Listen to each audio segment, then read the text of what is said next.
Hello, this is just going to be a short video on some of the tools that we're going to use for this VEX robotics unit. The main tools are going to be our hex keys or Allen wrenches, as some of you know them by, and it's going to be an open-ended wrench as well. So we'll take a peek at what those look like.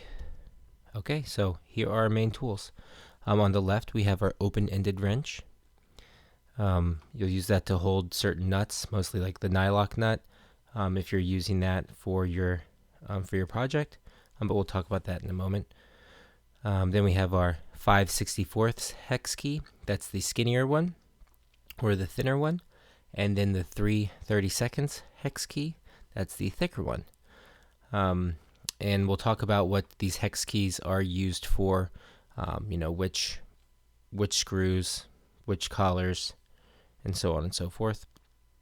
But with the red tape on the smaller hex key, we're just doing that for our classes because it's going to make it easier to tell the difference between the two. Once you start working with the two of them, you're going to be able to tell the difference between the two relatively quickly. But just at first, when you're looking into the tool bag and you're looking for hex keys, you'll be able to know which one is which with that red tape. Okay, so this is the skinnier hex key, the 5/64, and it is mainly used for the motor screws. Those are going to be your golden screws for the most part, and your shaft collars. So this is what goes on the drive shaft. It's going to hold your wheels on. It's going to hold the gears on and the sprockets on, things of that nature. As you can see right here, here's our shaft collar. Oh, here's our shaft collar, and here are the golden screws. Those go with the motor. And this is what our skinnier hex key is going to be compatible with. And then our 3/32 hex key, or the thicker one, is going to be used for the screws that we're using for our framework or structural parts. Mostly they're going to be our black screws for our projects. As you can see here, 3 different sizes, but they're all black screws, and that they are compatible with the 3/32 hex key.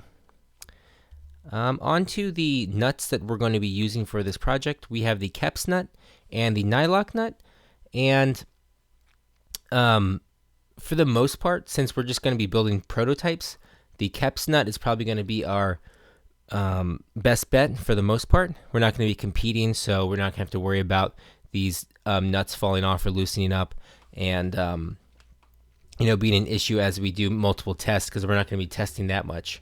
But then there's still some great uses for the nylock nut.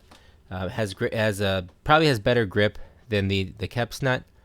But what can be annoying about that, especially for beginners, is that you have to use the open-ended wrench to hold it as you are tightening down the screw. So it's more hands-on. It takes a little bit more time, and it's a skill that you have to learn going through that. But yeah, again, for our class and our project, we're going to be mostly using the Keps nut. You're welcome to use the nylock nut for things like moving parts like arms and such. But for our first unit, we're just going to be building robots that move. So it's not going to be really that necessary to go with the nylock nut. And here's a closer look at the Keps nut. These are the teeth I'm talking about, as you can see there. And that just helps. That's like a built-in washer that helps hold the nut to the framework as you are tightening it, so it's not so much hands-on for you. So it's a little easier, especially for these intro units and for people just starting out. Awesome.